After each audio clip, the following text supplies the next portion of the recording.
আপনারা মধু খান, এই মধুটা অনেক বড় দামি। আর শিফাউল লিন্নাস, মানুষের জন্য এই মধু হলো শিফা। খেজুর খান, এটা জান্নাতের ফল। খেজুর কিভাবে তৈরি হলো আপনাদের কাছে বলে দিয়ে যায়। আল্লাহর নবী বললেন, আদম সফুল্লাহরে বানানো হলো যেই মাটি দিয়া, অবশিষ্ট যেই মাটি ছিল এই মাটি দিয়ে খেজুর গাছ আল্লাহ বানাইলেন। অতএব তোমরা খেজুর খাও, তোমাদের গর্ভবতী নারীদেরকে খেজুর খাওয়াও, তোমাদের বাচ্চাদেরকে খেজুর খাওয়াও, তোমরাও নিজেরাও খেজুর খাও। খেজুর অত্যন্ত পুষ্টিকর এবং স্বাস্থ্যকর একটা ফল। এটা আল্লাহর পছন্দের ফল এবং জান্নাতের ফল। একবার জোরে বলা যাবে কি মারহাবা। আপনারা তো খেজুর খান না, খালি ফুচকা খান, চটপটি খান, আবি যাবি খান। আর ভাতের সাথে কি খান? এটা আপনাদের দেশে খুব পাপড়, পাপড় না, খুব বিরাট প্রসিদ্ধ, যার এলাকার সিস্টেম পাপড়। দেখেন, যেগুলি পুষ্টিকর এগুলি খাওয়াটা জরুরি, আমাদের প্রয়োজন। আল্লাহ কোরআনে কেন বলেন হালালান তাইয়্যিবান? তুমি হালালটা খাও এবং বিশুদ্ধটা খাও। যেটা খাইলে তুমি সুস্থ থাকবে তুমি সেটা খাও। আমাদের উচিত হলো যেটা খাইলে আমরা সুস্থ থাকবো, ভালো থাকবো, আল্লাহ এটা খাইতে। একসাথে বলবেন না মারহাবা। হাবিজাবি খাইয়ে যদি শরীর অসুস্থ হয় তো দরকার নেই। শুনেন, আল্লাহ রাসূল 1450 বছর আগে উম্মতকে বলছেন, উম্মতের উচিত কিছু না কিছু প্রত্যেক দিন দুধ পান করা। আমাদের দেশের মানুষ দুধ বেশি বিড়ি খায়। কি কথা করলেন? দুধ বেশি বিড়ি খায়, দুধ বেশি তামাক, ও ছাতা খেয়ে লাভ কি? আমি একদিন, আমাদের বাংলাদেশে তো পাবলিক টয়লেট বেশি, আপনাদের এই অঞ্চলে পাবলিক টয়লেট খুব কম। তো বিরাট বড় বিপদ, আপনাদের এলাকায় চলাচল করে একটা বিরাট ঝামেলা, হ্যাঁ বিরাট অসুবিধা। আমাদের অঞ্চলে প্রত্যেক স্ট্যান্ড, প্রত্যেক পাম্পে পাবলিক টয়লেট পাবে এবং প্রত্যেক এই অঞ্চলগুলিতে এই একটা সুবিধা আপনি খুব ভোগ করতে পারবেন। তো যাই হোক, এই পাবলিক টয়লেটে ঢুকছি, ঢুকার পরে হয়তো খালি বিড়ির গন্ধ। তা আমি, ওরা 10 টাকা করে, কেয়ারটেকাররা 10 টাকা 5 টাকা করে নেয়। তো কেয়ারটেকারে 10 টাকা দিয়ে বললাম, বেড়া বাথরুমে ঢুকে বিড়ির গন্ধ জ্বলাই তো বাথরুমই করা যায় না, পরিষ্কার করতে আরস না। কে হুজুর, আপনার আগে যেটা ঢুকছিল হেতায় বই করে বিড়ি টানছে। তাই বললাম, বিড়ি টানার জায়গা কি বাথরুম? কত জায়গা আছে, গাছের নিচে আছে, আছে, রাস্তায় আছে, এখানে সেখানে টানতে হবে। তো বাথরুমে বসে বিড়ি টানছে। কে হুজুর, এই বিড়ি না টানলে বলে ক্লিয়ার হয় না।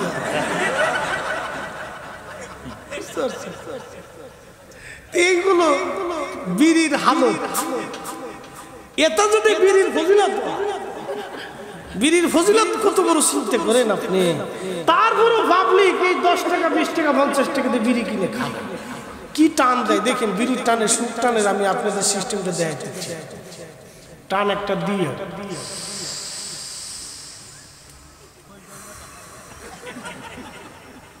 মানে যে কি উরে বাপরে বাপ, একবারে টান একটা দিয়ে বিড়িটা ছাড়তেছে, কি একটা শান্তি। বুঝতে পারছি? এই অবস্থা। তার অর্থ হচ্ছে সে বিড়ি ধরে নাই, বিড়ি তারও ধরছে। তাহলে আল্লাহ কি বললেন? হালাল তাইয়্যিব। শুধু হালাল না, যেটা তাইয়্যিব, বিশুদ্ধ, পরিশুদ্ধ, বালা, তোমরা এটা খাও। আমাদেরকে ভালোটা খেতে, পরিশুদ্ধটা, বিশুদ্ধটা, যেটা খাইলে আপনার উপকার হবে আপনি সেটা খান, কম খান। 1450 বছর আগে আল্লাহ রাসূল বলেছেন, তোমরা প্রত্যেক দিন কিছু না কিছু দুধ পান করো। আল্লাহ রাসূল আরো বললেন, হাতের তালুর মধ্যে কেউ যদি মধু রেখে প্রত্যেক মাসে অন্তত একবারও চেটে খায়, আল্লাহ 29 প্রকার রোগ থেকে তার হেফাজত করে। সুবহানাল্লাহ। কত প্রকার? 29 প্রকার রোগ। পেশাব করার পরে যারা ঢিলা কুলুপ ব্যবহার করেন, হাঁটাহাঁটি করেন, আল্লাহ তাদেরকে একটা বরকত আজীবন পর্যন্ত দিয়ে রাখে। বুঝতে পারছেন? এই মারিফতের কথা শরীয়তে আনা যাবে না। এই জন্য পেশাব করার পরে আপনি ঢিলা কুলুপ ব্যবহার করেন, এটা একটা বিশুদ্ধতা, শারীরিক একটা সৌন্দর্য এবং পরিশুদ্ধতার দরকার আছে। 1450 বছর আগে only 1% ব্যক্তি, যিনি আমার রাসূল, আপনার রাসূল, এমন বিশুদ্ধ ছিলেন, এতই পরিশুদ্ধ ছিলেন, ওই সময়কার মানুষ জানতো না যে পায়খানা করার পরে ঢিলা করতে হয়। স্যানিটাইজেশন ব্যবস্থাটা আপনি আমাদের এখন আধুনিক সিস্টেমে দেখেন, স্যানিটাইজেশন ব্যবস্থা, এই বাথরুম করা, তো এখন তো বাথরুম করার একটা বিরাট বড় মুশকিল হয়ে গেছে। এখন হয়েছে কমোড সিস্টেম, এটার আর এক প্রকারের জ্বালা, কমোড সিস্টেম। এই সিস্টেম নতুন আবিষ্কার হয়েছে। যত অত্যাধুনিক প্রযুক্তি তত অসুস্থতা বেশি। দাঁড়ায় মুতার ব্যবস্থা, বসে মুতার কোনো ব্যবস্থা নেই। সারা এই অঞ্চল দিয়ে ঘুরলাম, এই ফাঁকা জায়গা ছাড়া বসে মুতার কোনো সিস্টেম নেই, সব জায়গায় দাঁড়া মুতার সিস্টেম। আচ্ছা, দাঁড়ায় পোশাক কেন মানুষ করবে বলেন তো? আমরা তো মানুষ, আমি কেন দাঁড়ায় পেশাব করি? দাঁড়ায় পেশাব তো গুড়ের তেল এই অঞ্চলে বেশি পরিমাণে হয়, জয়তুনের তেল এই অঞ্চলে বেশি পরিমাণে হয়, 3 ফল এখানেও হয়, তবে তায়েফে গেলেও 3 ফল আপনি পাবেন, অত্যন্ত চমৎকার এবং দামি। কোরআন যে ফলের কথা বলছে এটা অবশ্যই দামি। তা আমাকে এসে আমার হাত পা গুলি বেঁধে এই কয়লাগুলি মাটির মধ্যে বিছাইয়া আমার চিৎ করে শোয়াইয়া 10-12 জনে আমার বুক এবং পিঠের উপরে চাপা দিয়ে এইভাবে চিৎ করে ধরে রাখতো। কয়লাগুলি পুড়ে পুড়ে, পিঠ পুড়ে পুড়ে, চামড়া পুড়ে পুড়ে কয়লা নিভে যাইতো রক্তে। আবার কয়লাগুলি আগুনের মধ্যে গরম করে খলিফা ওরা আমার শরীরটাকে ঝাঁঝরা করে দিয়েছে। আবার আগুনগুলি মাটির মধ্যে বিছাইয়া আবার আমাকে চিৎ করে শোয়াইয়া 10-12 জনে বুকের মধ্যে চাপাতে ধরে রাখতো। হুজুর, কয়লার আগুনগুলি পুড়ে পুড়ে আমার চর্বিগুলি পড়ে আমার ওই কয়লার আগুনগুলি নিভে যাইতো, তারপর আমাকে ছাড়তো না। আমিরুল মুমিনিন পিঠের গোশতগুলি খসে পড়ে গেল, পিঠের গোশতগুলি পড়ে পড়ে জায়গায় জায়গায় সাদা সাদা হয়ে গেল, আর গোশতগুলি পড়ে গেল, এই গোশত আর কখনো ভরাট হয় নাই। আমিরুল মুমিনিন, এটা কালেমার বদলা, ঈমানের বদলা, জীবন দিছি, পিঠের গোশত দিছি। আমিরুল মুমিনিন, আমি ঈমান সারি নাই, কালেমা সারি নাই। চিৎকার মেরে বলা যাবে আল্লাহু আকবার, জোরে বলা যাবে কি ইয়া রাসূলুল্লাহ। এরা মুসলিম, এরা মুসলিম, আসলামতু লিরাব্বিল আলামিন। আল্লাহর কুদরতি কদমে তারা আত্মসমর্পণ করেছেন। আপনি এক, আপনি মহান, আপনি শ্রেষ্ঠ, আমরা নগণ্য, আপনার কাছে ফিরে চলে যাওয়া লাগবে। আসছি আপনার কাছ থেকে, আবার আপনার কাছে ফিরে চলে যাব। অতএব সূর্য আল্লাহর আইন মানে, পৃথিবী আল্লাহর আইন মানে, সাগর আল্লাহর আইন মানে, চাঁদ আল্লাহর আইন মানে, সব কিছু আল্লাহর আইন মানে। আল্লাহর কোরআন বলে, আলাম তারা আন্নাল্লাহা ইয়াসজুদু লাহু মান ফিস সামাওয়াতি ওয়া মান ফিল আরদ। ও নবী, আপনি কি দেখেন না আসমান ও জমিনের ভিতরে যাহা কিছু আছে সব আমি আল্লাহকে সিজদা দেয়? একসাথে জোরে বলবেন আল্লাহু আকবার। যেই জমিনে বসে আছেন, এই জমিনের নিচে আরো 6টা জমিন আছে। যে আসমানের নিচে বসে আছে, ওই আসমানের উপরে আরো 6টা আসমান আল্লাহ তৈরি করলেন। আল্লাহ বলেন, আলাম তারা, আপনি কি দেখেন না, আন্নাল্লাহ ইয়াসজুদু লাহু মান ফিস সামাওয়াতি ওয়া মান ফিল আরদ। আসমান জমিনের মধ্যে যাহা আছে সব আমি আল্লাহকে সিজদা দেয়। একবার জোরে বলা যাবে কি আল্লাহু আকবার।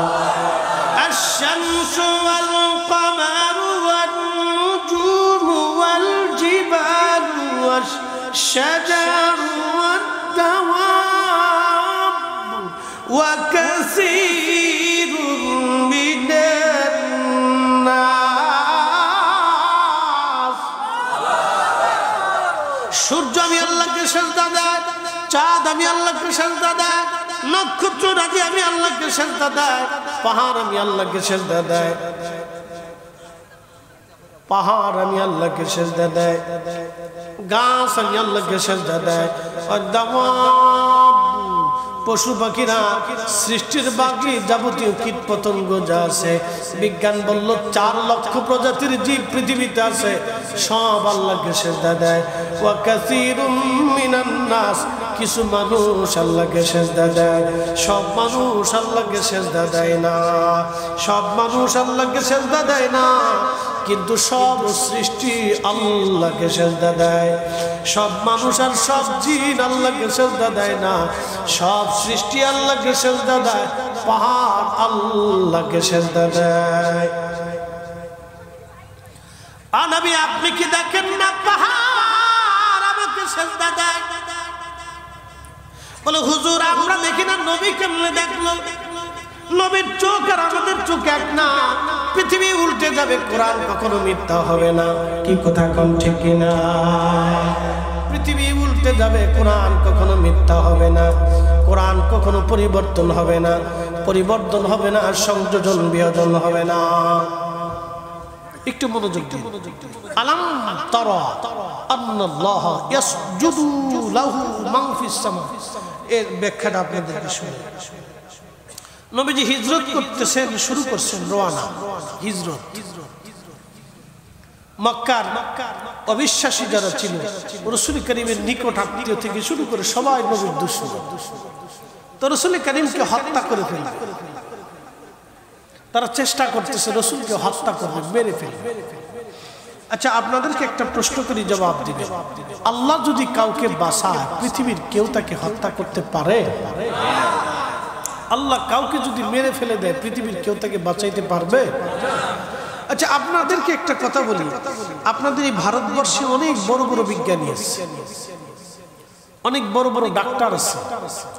আপনাদের ভারতে আমরা বাংলাদেশ থেকে চিকিৎসার জন্য আসি, অনেক বড় বড় ডক্টর আছে। ভারত থেকেও আবার বড় বড় ডাক্তার সিঙ্গাপুরে, লন্ডনে, পৃথিবীর বিভিন্ন দেশে বড় বড় ডক্টর আছে। যারা ডাক্তারি বিদ্যা, চিকিৎসা শাস্ত্রে যারা নোবেল পায়, তারা কি মৃত্যুর কাছে অপরাজয় না পরাজিত? পরাজিত। এমনকি চিকিৎসা শাস্ত্রের যিনি জনক ছিলেন ইবনে সিনা, তিনি একজন মুসলিম, শুধু মুসলিম না, খুব আবেদ মুসলমান ছিলেন। তিনার জীবন ইতিহাসে তিনি কোনো মহিলা দেখে চিকিৎসা করে, উনি কোনো নারীর চেহারা দেখতেন।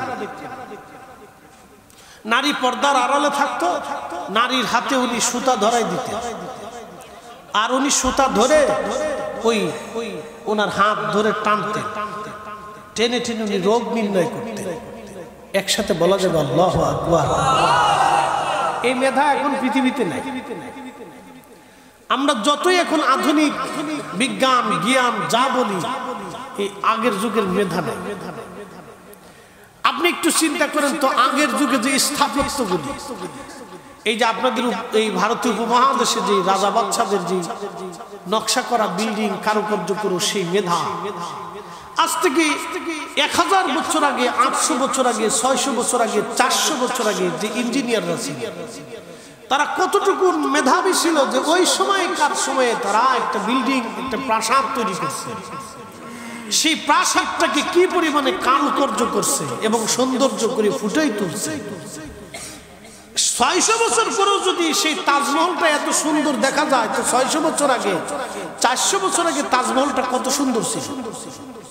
আর যিনারা তৈরি করছেন তাদের মেধাটা কত প্রকট ছিল।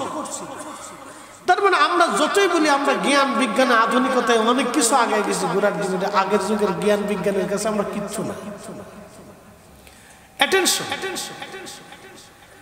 একটু মনোযোগ দিন।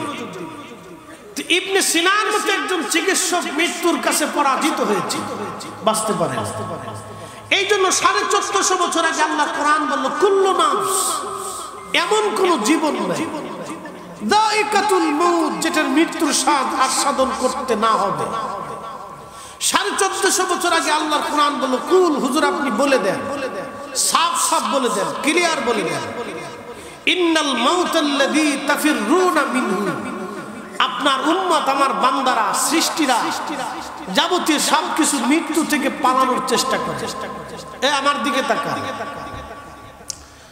আপনাদের এই বিরাট বড় বড় জঙ্গলে গরু থাকে, এই গরু ধরার জন্য বাঘে দাবড় দেয়, গরু পালানোর চেষ্টা করে, কারণ কি মৃত্যু থেকে বাঁচার চেষ্টা করে। এই বড় বড় সাপ থাকে, সাপ ধরার জন্য আমাদের দেশে এই যে আমাদের আঞ্চলিক ভাষায় বলে বেজি, এই সাপের সাথে দুশ্মনী কাজ। ওটা প্রাণীর নাম কি আপনাদের দেশে কি বলে? হ্যাঁ, নেউন, লায়ন। এটা সাপের সাথে যুদ্ধ করে, সাপ বড় দেখলে দৌড়ায়, ও সাপও মৃত্যু থেকে পালানোর চেষ্টা করে। পৃথিবী কোন সৃষ্টি নাই যে মরণ থেকে পালানোর চেষ্টা না করে। আল্লাহ বলে দিলেন, হাবিব আপনি জানান পৃথিবীর সব মানুষ মরণ থেকে পালানোর চেষ্টা করে, আপনি বলে দেন ফাইন্নাহু মুলাকিকুম, এই মৃত্যু তার সাথে মোলাকাত করবে, সে মরণ থেকে পালাইতে পারবে না। 1450 বছর আগে আল্লাহ যা বলেছে, পৃথিবী যদি 1000 কোটি বছর বেঁচে থাকে, 1000 কোটি বছর পর্যন্ত এটাই ঠিক। একদিন মাটির ভিতরে হবে ঘরে মন আমার, কেন বন্ধ দালান ঘর, মন আমার কেন বন্ধ দালান ঘর।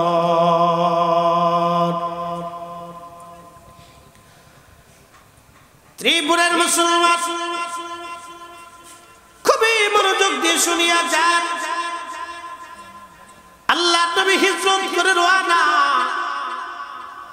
মক্কাতুল মুকাররমা যারা কখনো গিয়েছেন আপনারা জানেন, যে পর্বতে নবীজি রাত্রিবেলা পালিয়েছিলেন এটার নাম গারে সৌর। সৌরের পাশে আরেকটা পাহাড় ছিল, তার নাম জাবালে সাবির। জাবালে সৌরের পাশের পাহাড়ের নাম জাবালে সাবির। আল্লাহ নবী জাবালে সাবিরের উপরে উঠলেন। জাবালে সাবির আবার নবীরে সালাম দিল, আসসালাতু আসসালামু আলাইকা ইয়া রাসূলুল্লাহ। ওগো নবীজি, আপনি আমার পাহাড়ে উঠছেন, আমি জাবালে সাবিরের মধ্যে কোনো গুহা নাই। হুজুর আপনি কোথায় পালাবেন? কোন জায়গা আপনাকে আমি লুকিয়ে রাখবো নবীজি? আপনি সৌরে চলে যান, ওখানে গুহা আছে। ইয়া রাসূলুল্লাহ, দিনের ভাগে কাফেররা যদি আমার উপর আপনাকে আঘাত করে মারে, হত্যা করে, কিয়ামতের মাঠে আমি কি জবাব দিব সেই দিন? বলে হুজুর পাহাড়ও কি কিয়ামতের ময়দানে দাঁড়ায় যাবে? হ্যাঁ, সৃষ্টির এমন কোন সৃষ্টি নাই কিয়ামতের মাঠে আল্লাহর সামনে না দাঁড়াবে। আপনার বাড়ির কুত্তাটাও পর্যন্ত কিয়ামতের মাঠে আল্লাহর সামনে দাঁড়াবে। বলে হুজুর কুকুরেরও কি বিচার হবে? হ্যাঁ, সৃষ্টির এমন কোন প্রাণী নাই যার বিচার আল্লাহ না করবে। দক্ষিণ পাড়ার কুত্তা, ভাগ্যপুরের দক্ষিণ পাড়ার কুত্তা উত্তর পাড়ার কুকুরের বিরুদ্ধে মামলা করে বলবে, উত্তর পাড়ার কুকুর আমাকে কামড়াইছিল, ওর এলাকায় ঢুকতে দেয় নাই, আমারে খাইতে দেয় নাই, আমারে কামড়াইছিল, আমারে মারছিল। আল্লাহ ডাক দেবে, বলবা উত্তর পাড়ার কুত্তা তুমি কি কামড়াইছিল? বলে হ্যাঁ আল্লাহ, তাহলে তোমার যেইভাবে কামড়াইছে তুমি সেইভাবে কামড়াই আজকে দাও। গরু বলবে, উত্তর পাড়ার গরু আমারে মারছিল, বলে তোমার যেইভাবে মারছিল তুমি সেইভাবে মারো। আপনারা অনেক সময় গরু দিয়ে হাল চাষ করেন, কিয়ামতের ময়দানে এই গরুটা মামলা করবে, আল্লাহ আমার মালিক আমারে ঠিক মতো খাবার দেয় নাই, আমারে মারছিল, আমার পিটাইছিল অন্যায় ভাবে, আমার খাবার দেয় নাই, আমাকে বেশি পরিমাণে কাজ করাইছিল, আল্লাহ বিচার চাই। সেই দিন গরু আমার আপনার বিরুদ্ধে মামলা করবে, সেই মামলাও কিয়ামতের ময়দানে কাজে লেগে যাবে। কি ভাবতেছেন? মামলা সেই দিন গরু করে দিবে। কুত্তা বলবে আল্লাহ ওর সারা রাত বাড়ি পাহারা দিচ্ছে, ওর খাবার দেয় না। কুকুর বলবে আমি তার বাড়ি পাহারা দিয়েছি সারা রাত, ও কম্বলের মধ্যে ঘুমাইছে আর আমি মাটির মধ্যে ঠান্ডার মধ্যে কাঁপছি, পাহারা দিচ্ছে, আমার সকালবেলা খাবার দিচ্ছে না। বিচার চাই। সেই দিন আল্লাহ পাক কুত্তার ফয়সালা করে দিবে, আপনার বিরুদ্ধে মামলা হয়ে যাবে, কিচ্ছু করে, এটা আল্লাহর ফয়সালা। সেই দিন পাগলের ফয়সালা হবে, শিশুকালে যারা মারা যায় তাদের ফয়সালা হবে, এমনকি বিজবন জঙ্গলে আমা জান থেকে শুরু করে পৃথিবীর এমন এমন জায়গা আছে যেখানে কালেমার দাওয়াত নিয়ে কেউ যেতে পারে নাই। তারাদেরকে আল্লাহ সেই দিন কিয়ামতের ময়দানে ডাক দিবে, শিশুরা তোমরা কেন আমি আল্লাহর আইন মানো নাই? শিশুরা ডাক দেবে, আল্লাহ আমরা ছোট্টকালে মারা গিয়েছিলাম, তোমার আইন মানার মতো সময় আমাদের বয়স হয় নাই, তার আগেই তো তুমি মৃত্যু দিছো। আল্লাহ যদি আমরা যুবক হতাম, বড় হতাম, হায়াত পাইতাম, তোমার আইনগুলি মেনে মেনে আসতাম।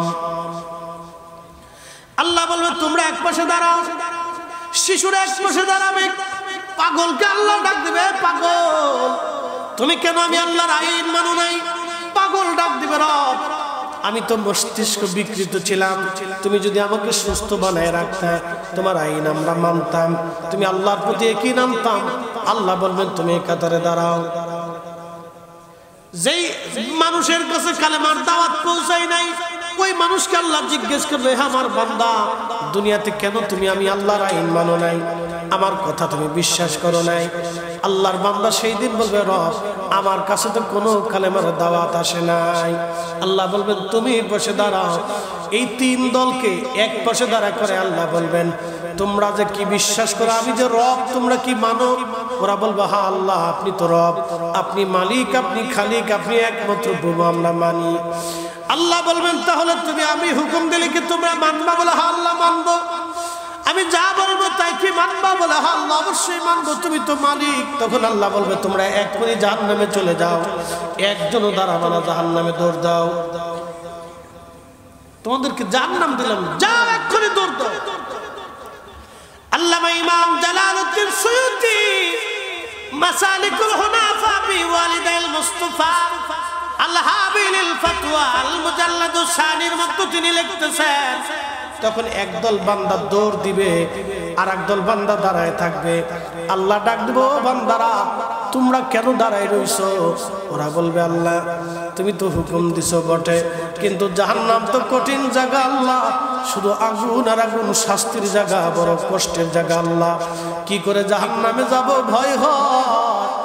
আল্লাহ ডাক দিয়ে বলবে, বান্দারে পরীক্ষায় তোমরা ফেল, আমি আল্লাহরে দেইখা হাসরের মাঠে আমি আল্লাহর হুকুম সরাসরি জানার পরও তোমরা আজকে আমার হুকুম মানো নাই, দুনিয়াতেও তোমরাও আমার হুকুম মানতা না, অতএব তোমরা জাহান্নামে চলে যাও। আর যারা জাহান্নামের দিকে দৌড় দিছে ওদেরকে আল্লাহ ডাক, বান্দা দাঁড়া,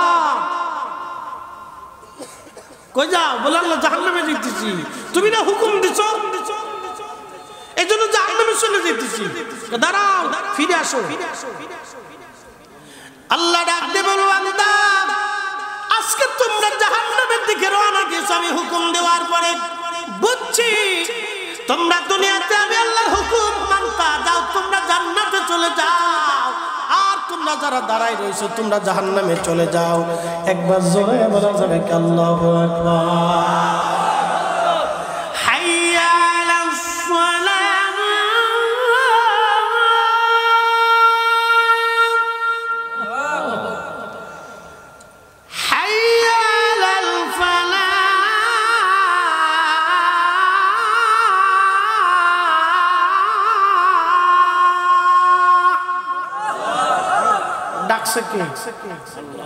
আল্লাহ মুয়াজ্জিনের ভাষা, মুয়াজ্জিন বলতে চাই আলা সালাত, নামাজ আসো। হুকুম কার? নামাজ পড়ার হুকুম কার? কার? জোরে বলতে হবে কার? হুকুম পাওয়ার পরে আমাদের কাজ কি? নামাজে চলে যাও। মালিকের হুকুম মানাটাই হচ্ছে বান্দার কাজ। বুঝতে পারছেন?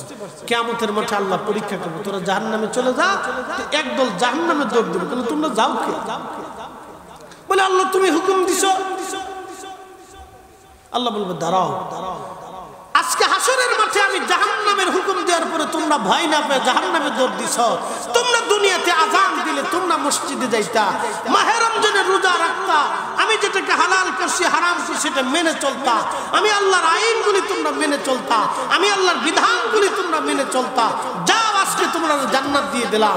এজন্য যেই মুসল্লি মসজিদে এসে নামাজের কাতারে বসে যায়, যে আল্লাহর বান্দা আল্লাহর হুকুম মেনে হালালকে হালাল হারামকে হারাম জেনে নিজের জীবন চালায়, আল্লাহ পাক সেই বান্দার জন্য জান্নাতকে ওয়াজিব করে দেয়। একসাথে জোরে বলা যাবে না আল্লাহু আকবার? কথা কি আপনাদেরকে বুঝাইতে পারছি? আল্লাহ আমাদের প্রত্যেকের কবুল করুক, সকলে বলে না আমিন। প্রিয় উপস্থিতি, জাবালে সাবির ডাকতে বলতেছে, হুজুর আপনি জাবালে সৌরে চলে যান। ইতিমধ্যে সৌর নবীকে সালাম দিল, আসসালাতু ওয়াসসালামু আলাইকা ইয়া রাসূলুল্লাহ। জাবালে সৌরে চলে গেলেন গুহার মধ্যে চলে যাওয়ার পরে ওই গুহার ভিতরে হযরত আবু বকর এবং আমার নবী, গুহার যে মুখ ছিল এই মুখের মধ্যে একটা কবুতর উড়ে এসে বাসা বানাইয়া ডিম পেড়ে দিল, আর একটা মাকড়সা এসে পুরা গুহার সামনে মাকড়সার জাল বুনিয়া একবারে পুরা গুহার সামনে ঘিরে ফেলে দিল। একবার জোরে বলা যাবে কি আল্লাহু আকবার? বনের যত পশু ভক্তি করতই দুই চরণ, মেঘমালা ছায়া দিত গায় গো নবীজি, কোন সাধনে পাইব তোমায়। গাছে আল্লাহর সেজদা দেয়, পাহাড় আল্লাহকে সেজদা দেয়। আপনি দেখেন না, কিন্তু আমার রাসূল দেখেন। আল্লাহ নবী হিজরত করে করে করে করে সদর মদিনায় ঢুকলেন। যদি কোনোদিন মদিনায় যান, মদিনা থেকে বের হয়ে মক্কায় আসার সময়, ঢোকার সময় একটা রাস্তা, এই রাস্তার পাশে একটা মসজিদ আছে, নাম জুলহুলাইফা। এখান থেকে মদিনার মুসলমানরা ইহরাম বাঁধে। জুলহুলাইফার বাম পাশে একটা পাহাড় আছে, এই পাহাড়ের নাম জাবালে আইর। এই পাহাড়ের আরেকটা নাম হচ্ছে জাবালে নর। এই পাহাড়ের নাম জাবালে আইর, এই পাহাড়ের আরেকটা নাম আছে জাবালে নর। বলে জাবালে জাহান্নাম কি জন্য হলো? এই পাহাড়টা জাহান্নামী। আল্লামা ইমাম ইবনে শিব্বা আজ থেকে 1200 বছর আগে একটা কিতাব লিখছেন, তারিখ ইবনে শিব্বা। এই কিতাবের মধ্যে তিনি লেখেন, আল্লামা শাইখ আব্দুল হক মুহাদ্দিস দেহলভী জাযবুল কুলুব ইলা দিয়ারুল মাহবুবের মধ্যে তিনি লেখেন, জাযবুল কুলুব ইলা দিয়ারুল মাহবুব। এই কিতাবের মধ্যে তিনি বলতেছেন, তিনি লিখতেছেন, আল্লাহর নবীকে মদিনার দুইটা পাহাড় নবীকে ভালো, একটা পাহাড় নবীকে ভালোবাসতো। এই পাহাড়ের নাম জাবালে উহুদ। নবী বলতেন, জাবালে উহুদ আমাকে ভালোবাসে। আলা বাবি মিন আবওয়াবিল জান্নাহ, এই উহুদ হলো জান্নাতের একটা পাহাড়। একবার জোরে বলা যাবে কি মারহাবা? উহুদ জান্নাতের একটা পাহাড়। প্রিয় নবীজিকে যখন উহুদের যুদ্ধে কাফেররা নবীর দন্ত মুবারক ভেঙে ফেলে দিয়েছিল, মাথা মুবারক আঘাত করেছিল, তখন আবু বকর এবং সাহাবায়ে কেরাম জিবরাইলের সাহায্যে এই জাবালে উহুদে নিয়ে চলে গিয়েছিলেন। উহুদ পাহাড় তার পাথর ফাঁকা করিয়া আমার নবীর জন্য জায়গা করে দিয়েছিল। একবার জোরে বলা যাবে কি মারহাবা? আর যে জাবালে আইর, জাবালে নর, কেন নবী বললেন জাবালে আইর, জাবালে নর আলা বাবিন মিন আবওয়াবিল জাহান্নাম? ওটা জাহান্নামের দরজায় থাকবে, জাহান্নামের পাহাড়। কারণটা কি, কি জন্য হবে? ওই পাহাড়টা নবীকে সালাম দিত না। নবী রাস্তা দিয়ে গেলে পাহাড় নবীকে সালাম কখনো দেয় নাই। সৃষ্টির মধ্যে এমন কোন প্রাণী নাই যেই প্রাণী রাসূলকে সালাম না দিয়েছে। এমন কোন পাথর নাই যেই পাথর নবীকে সালাম না দিয়েছে। অতএব কেউ যদি দাবি করে রাসূল আমাদের মতো, আমরা নবীর মতো, সে তার দাবিতে মিথ্যাবাদী। এটা আল্লাহর নবীর দুশমন। কথা বলেন ঠিক কিনা? এটা দুশমনের রাসূল, গুস্তাখের রাসূল। বুঝে যাবে। সেই গাছটা তো এখনো আছে, সাহাবী গাছ, এখনো সেটা জর্দানে আছে। এই সিরিয়া, জর্দান, লেবানন, ওমান, ফিলিস্তিন, এই পুরো অঞ্চলটাকে আগে বলা হতো শাম। এই পুরো অঞ্চলটাকে শাম বলা হতো। এই শামের সাথে আরবদের খুব চমৎকার ব্যবসা ছিল, আর এই অঞ্চলে প্রচুর পরিমাণে ফসল হয়। বন্ধু আমার খুব মনোযোগ দিয়ে, ওয়াত্তিনি ওয়াজ-যাইতুন